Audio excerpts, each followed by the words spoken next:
Iya. Kalau kasus di game di match pertama, gua rasa memang respect ya.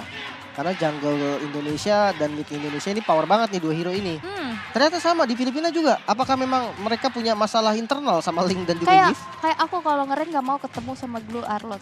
Oh gitu. Ya, Iya sih, sama si Aul juga cewek kok. Sama kayak mereka juga cewek ya. aku nggak mau ketemu Blue Arlot. Oke, iya. Menyebalkan. Tolong Muntun dihapus Blue Armor Jangan, ya. Aul jangan, tidak mau jangan. ketemu. Ya tapi memang overpower banget sih. Apa karena Ya. aku yang cupu ya? Enggak lah, aku udah glory. Sebenarnya mungkin karena memang lagi sial aja kali Oh, Ul iyalah ya. ya. Belum rezeki Ul Emang kalau kita jago-jago bilangnya sih, ya. benar. Band ketiga akan masuk kepada Valentina. Wow. Karena sebenarnya ya, kalau misalkan tadi kita lihat di match yang pertama, Kufranya agak sedikit kelihatan oleng tuh karena pusing kena terrifying. Iya. Iya Itu kan? ada beberapa momen sih yang akhirnya gagal Tyrant Rage karena kena Verify, terus susah nangkep juga mungkin karena banyak banget ada 2 kali jam kan yang bisa dilakukan sama Valentina. Last bandnya Glue. Oke, yang terbuka berarti Arlot kalau memang mau. Tadi sih nggak jadi prioritas untuk kedua belah timnya. Yap. Tapi untuk saat ini, first pick-nya ke arah Faramis. Masih ada Faramis. Faramis dan tidak ada Valentina.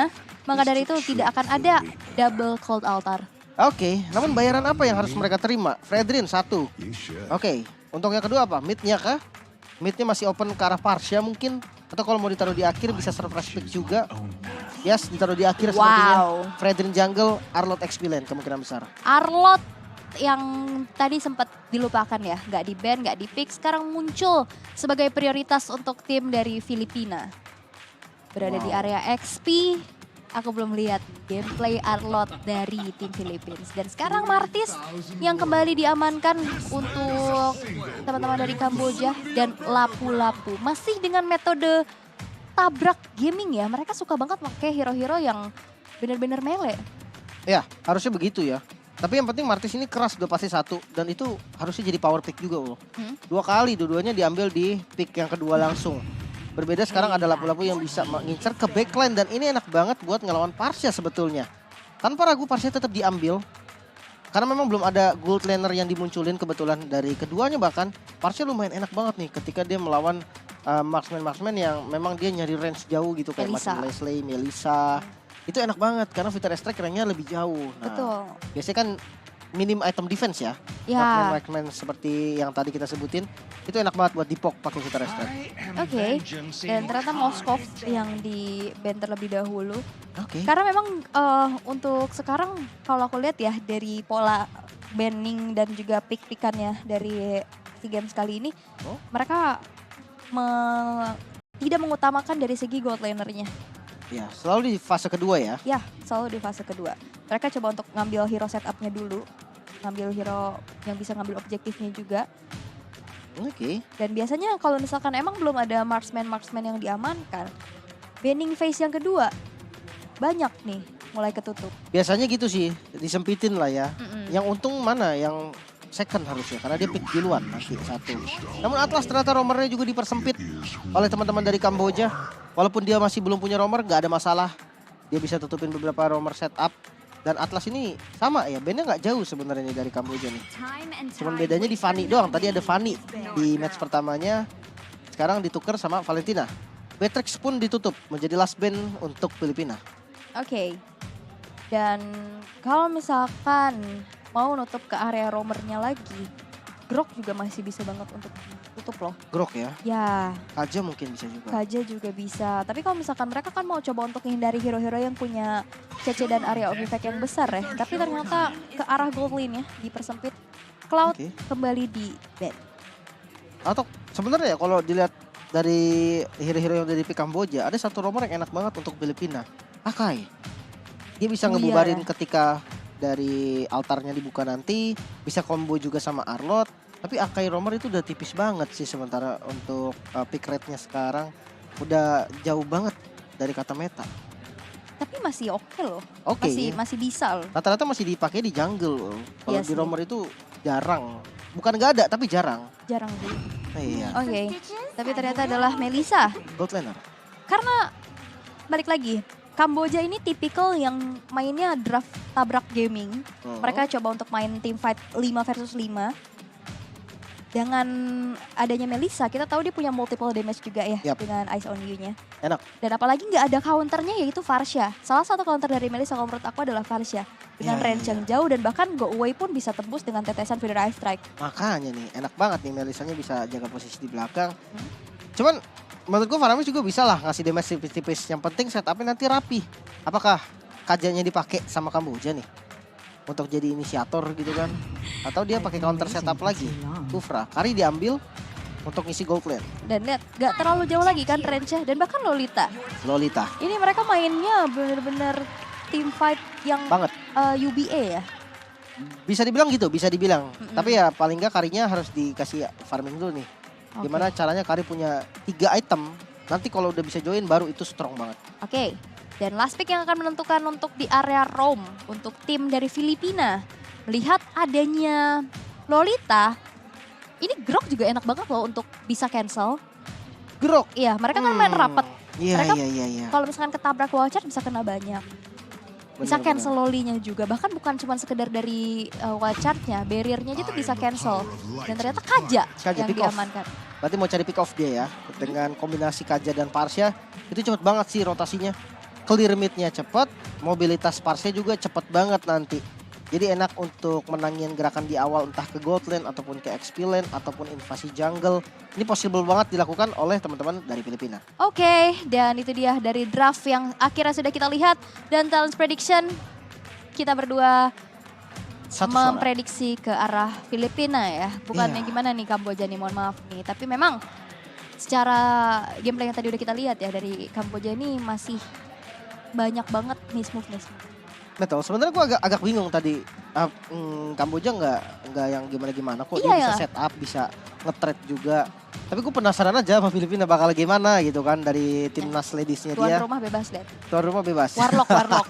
Warga lokal Iya udah. Kamsi Bebas. ya, Kamsi, Kan boleh, kalau boleh. Valanir kan tadi kakinya nyilang, tangannya ke Anggun dangku. banget ya. Anggun Dia main banget. Mobile Legends Yang kayak ini- foto model. Yang ini warlock udah bebas, yang ngangkat belum aja makan nasi yang mau ke tempe orek. Waduh, pakai tangan kan. Iya. Wah, udah kacau.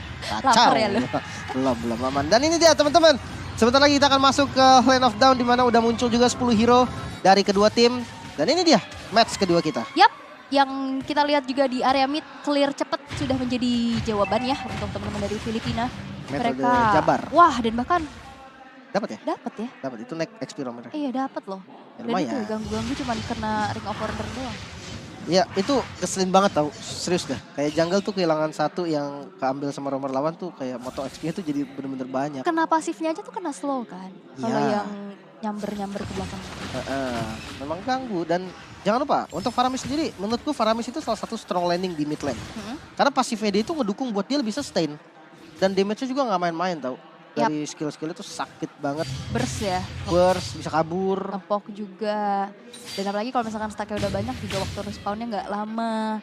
Tapi kita sudah melihat antara kedua belah gold laner di arah bawah masih cukup bermain aman. Tapi memang kita tahu dari segi laning Melissa memang di atas dari Kari sih. Dari segi range, dari Iya. segi teritorial dia punya Maddles yang bisa buka rumput.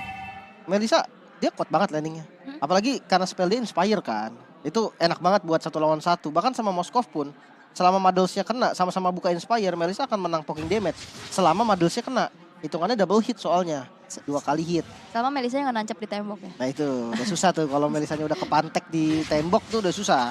Beda urusan ya. Tapi ternyata ada peraduan ya di area Klomang atau Gold Buff. Wow. Yang ternyata berhasil untuk diamankan di tangan dari Alpuerto nih. Oke. Sebagai jungler. Sama-sama level 4 sebetulnya. Baru tapi baru main. Ya, top lane. Wow, dan Vidar Strike udah mulai di pop up juga. Dikejar lagi Diagon kali ini. Tapi Shadow Stampede terkonek. Coba untuk Loh, menarik, altar? tapi Cloud Altar Tunggu. tertrigger untuk pertama kalinya di arah top lane. Tapi perangan, tapi Retribution dari Vocora yang ternyata berhasil untuk mendapatkan turtle yang pertama. Tapi nampaknya dari Alpuerto nggak ngeluarin retri. Karena Iya, dia iya, kena iya. knock up gak sih? Sebenarnya kalau dilihat dari level yang sama, harusnya tetap kepake isi retri dia kalau memang dia bisa passing timingnya. Gitu Apa kan. kena knock up tadi dia nggak bisa retri? Tadi kan masuk juga kan Martisnya. Sebenarnya ya mungkin bisa jadi kena knock up, tapi kalau yang gue lihat tetap harusnya kepencet tetap. Karena abis kena knock up ya bakal kepencet gitu kan. Benar Tapi juga. kalau nggak kepencet sama sekali ya itu menjadi tanda tanya besar nih. Apakah memang miss klik kah? Gak ketoel gitu retrinya, Yap. gak ketouch. Tapi ya itu dia, retribution dari teman-teman Kamboja juga tadi sempat menang loh. Kalau kita melihat dari match pertamanya melawan Indonesia di turtle pertama, adu retri dan itu bisa diunggulin sama Kamboja. Jadi retrinya memang agak sangar ini sebenarnya. Ya, retrinya bagus, tapi memang dari segi goldnya Philippines masih terlihat unggul ya. Apalagi tadi aku melihat adanya waste skill yang keluar di arah top lane ya. Altar kita tahu itu di early 60 detik, tapi nampaknya di arah tengah ada sebuah first blood yang didapatkan oleh tim Filipina atas sesosok mid laner yaitu Meas yang berhasil untuk dihilangkan di tangan dari Amores. Oke, mencoba untuk melakukan punish dari Kambojanya tapi nggak bisa juga karena Martis di awal mungkin bisa galak tapi ya tetap dia butuh teman gitu kan karena bukan jungle tipe assassin lawannya juga jungle sustain yang apalagi kita tuh Fredrin gitu kan yang punya mobilitas juga yang bisa ngebalikin keadaan jadi harus sedikit hati-hati walaupun invasi ke jungle-nya berani banget oleh Kamboja karena udah bingung ya dalam keadaan under mau coba untuk dapetin berbagai macam keuntungan kembali, crossing ke area jungle lawan. Walaupun emang ketemu juga nih sama dari Arlotnya. Tapi ya dia sustain, cukup berani. Tapi nampaknya di arah bawah, satu ball flicker dipaksa untuk keluar. Satu hit terakhir lagi akan gak bisa bertahan. Tapi Ring of Order, again and again, berhasil untuk menciptakan sesuatu. Satu nyawa yang berhasil ditumbangkan sesosok gold laner yang cukup mahal. Dan adanya kesempatan menuju ke arah turtle yang kedua. Setup sudah mulai dilakukan, 19 sudah mulai di-charge. Tapi nampaknya tidak kena karena siapapun. Retribution dari Puerto yang akhirnya bisa mendapatkan turtle yang kedua. Cloud Armor diaktifkan, nampaknya masih ingin lebih lagi. Tapi lihat, Cloud Armor sudah tidak ada. Mencoba untuk dibalikin lagi oleh teman-teman dari Philippines. Dan bahkan di arah belakang dipaksa untuk mundur terlebih dahulu dari sesosok lapu-lapu. Dan bahkan Arvo Cora Martisnya berhasil untuk di-take down. Kedua player dari Kamboja dipaksa untuk mundur. Tapi David Gilam satu outer turret yang membuat nyawa dari Tochanta juga harus berhasil untuk kehilangan. Waduh, ini menit 5 pas bener lagi kan. Gold shield turretnya hilang. Tengahnya bakal coba untuk dipaksa mungkin di defense kali ini. Faramis di bagian depan namun disadek lagi dari belakang. Tahun yang cukup bagus, damage-nya cukup. Satu hit lagi dan harus tumbang dari Faramisnya. Setidaknya masih bisa nge-defense dari outer turret mid lane. Kalkulasinya matang banget sih Filipin. Dia coba untuk masuk, dia tahu timingnya kapan, dia tahu siapa yang harus di pick off duluan. Dan tadi di saat call altar aktif, dia coba untuk mundur kan. Mencoba untuk gak ngeladenin di saat yang altarnya udah gak ada. Counter attack lagi. Dan itu bagus banget tadi timingnya. Yang pertama satu, gue ngeliat Kamboja itu kayak agak buru-buru. Yang satu kan retri, turtle nih, tek gak dapat. Habis itu mereka mau coba paksa fight. Di kondisi yang mereka sebenarnya gak terlalu siap buat fight. Ya dari segi ekonomi under, apalagi juga ada buff dari turtle, ada shield tambahan kan. Dan sekarang Divine Judgment yang udah mulai terkonek menuju ke arah Asfocora, Feeder Ice Strike yang masih belum berhasil untuk menjadi follow up. Karena memang tadi narik dipaksa untuk ke belakang juga ya. Benar, damage-nya juga masih nggak cukup tadi. Bukan nggak cukup, lebih tepatnya nggak siap. Kalau cukup mah cukup aja tadi harusnya. Tapi karena posisinya jauh banget dari Amores atau dari Perez juga dia nggak bisa ngasih follow up di waktu yang tepat. Ya akhirnya selamat. Ngebuang satu Divine Judgment menurut gue lumayan mahal sih. Ini Amores, Perez, Puerto, Vivero. Ini Diagon nih beda sendiri. Iya. Kenapa ini ya? Beda sendiri, tapi memang ada yang harus berbeda ya. Tapi satu tertarik di top lane yang berhasil untuk dihancurkan di tangan dari Diagon. Ini cukup berbahaya loh, objektifnya Philippines jalan banget. Tapi seenggaknya yang gue lihat Kamboja ini dia nggak main ke arah top lane. Karena dia tahu fightnya itu bakal bahaya banget kalau dia ngikutin Arlot. Ini banyak banget sisinya. Fredrin punya, Parsha aja punya. Kaja punya. Kaja apalagi ya kan? Makanya dia kayak banyak banget yang bisa nge-trigger pasif dari Lancelotnya, bisa pakai Vengeance terus-terusan.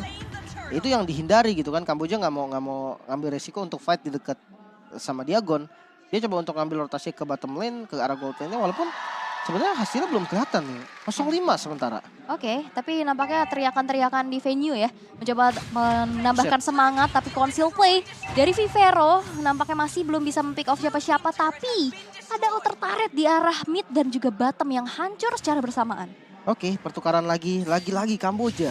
Bagus banget dalam pertukaran. Wah, again Divine Judgment terkonek kepada satu sosok yang cukup fatal. Yaitu gold lanernya dari Fatid Marina yang berhasil untuk di take down untuk kedua kalinya. Bahkan Philippines masih ingin lebih lagi mencoba untuk mengganggu pergerakan dari seorang playing di mana harus memaksakan sebuah flicker defensif untuk dikeluarkan.